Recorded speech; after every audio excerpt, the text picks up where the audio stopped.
Based on the following profile, how many intermediates are formed in the reaction A turning into D? How many transition states are there? Which step is the fastest? Is the reaction A to D exothermic or endothermic? All right, so we've seen this graph before where we're plotting potential energy versus reaction progress. In the past, all we were interested in was the difference between the potential energy at the beginning and the potential energy at the end to figure out what the heat change was. With kinetics, we're interested in the humps. Each hump represents an elementary step. So there's a hump going from A to B, and then from B to C, and then from C to D. So how many intermediates are formed in this reaction? The intermediates are B and C. The swales in between the humps. So A turns into B, and then B in turn turns into C, and then C turns into D. How many transition states are there? Well, the top of the hump represents a transition state. That represents bonds being broken, bonds being formed in the transition, going from A to B, B to C, and C to D. Which step is the fastest? The one with the lowest hump, the lowest activation energy, all right, which is C, would be the fastest step. The one with the largest hump would be the rate determining step, and that looks like the middle step from B to C.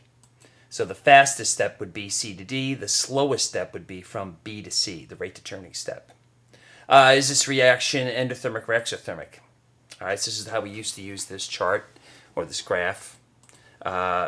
I started out with a certain potential energy. I ended with a higher potential energy. So the difference between where I started and where I ended, doesn't matter how many humps I had, is going to be the heat change. All right, so this is an endothermic reaction. I've raised the potential energy of the system. D is less stable than A.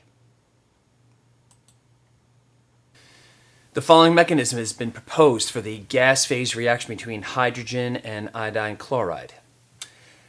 Write the balanced equation for the overall reaction. Identify the intermediates in the mechanism. If the first step is slow and the second step is fast one, which rate law do you expect to see in the overall reaction? Okay. This is what a mechanism is. A mechanism is a theory of what kind of collisions have to occur in order for reactants to turn into products. And we have to do experiments to figure out what the collisions are going to be. So one of the parameters of a mechanism is that when you add it together, you get the overall reaction. So when I add these two together, HI is made in the first step, used in the second step. So it comes out as a product in step one, and it goes in as a reactant in step two. So it's redundant. It gets canceled.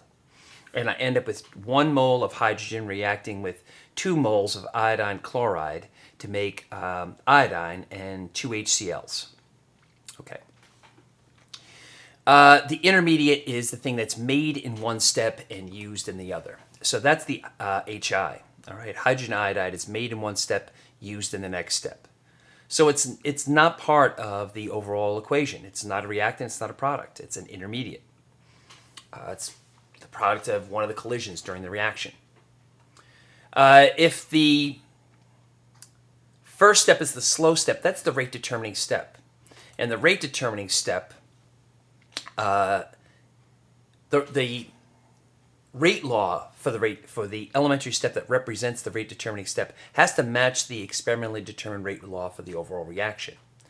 So looking at the first step, it's first order with respect to hydrogen, right? If I double the concentration or double hydrogens, I double the opportunity for collisions with the iodine chlorides. And if I double the iodine chlorides, I double the opportunity for collisions with the HI. So this is first order with respect to first order with respect to hydrogen, first order with respect to iodine chloride.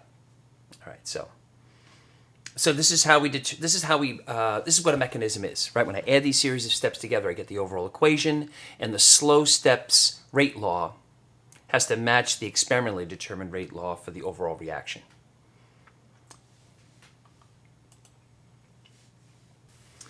All right, the oxidation of sulfur dioxide to sulfur trioxide is catalyzed by nitrogen dioxide. The reaction proceeds according to these two-step mechanisms, or this two-step mechanism. Show that the two reactions can be summed to give the overall oxidation of sulfur dioxide by oxygen to give sulfur trioxide. All right, so what I want in the end is sulfur dioxide reacting with oxygen to get sulfur trioxide. So if I multiply the first step by 2, get 2 moles of nitrogen dioxide reacting with 2 moles of sulfur dioxide, make 2 moles of nitrogen monoxide and 2 moles of sulfur trioxide. When I add these two steps together, nitrogen monoxide cancels. Let me just get back one.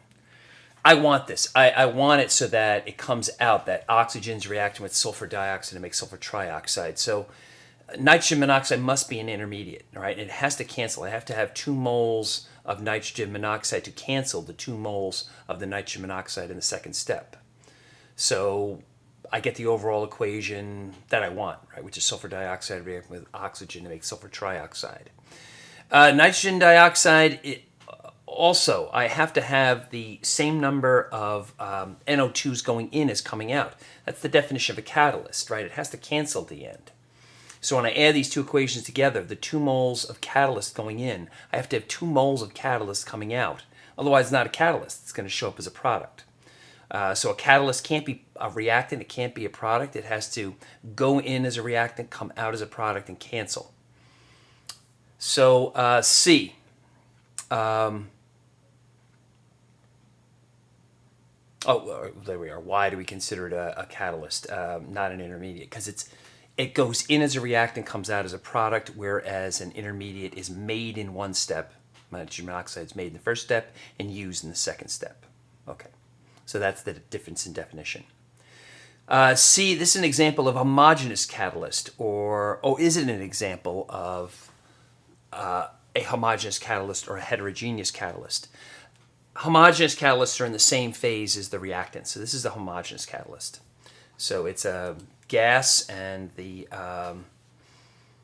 gas is in the same phase as the other reactants, right? A heterogeneous catalyst is usually like some sort of metal surface that the reaction is occurring on, and it's in a different phase.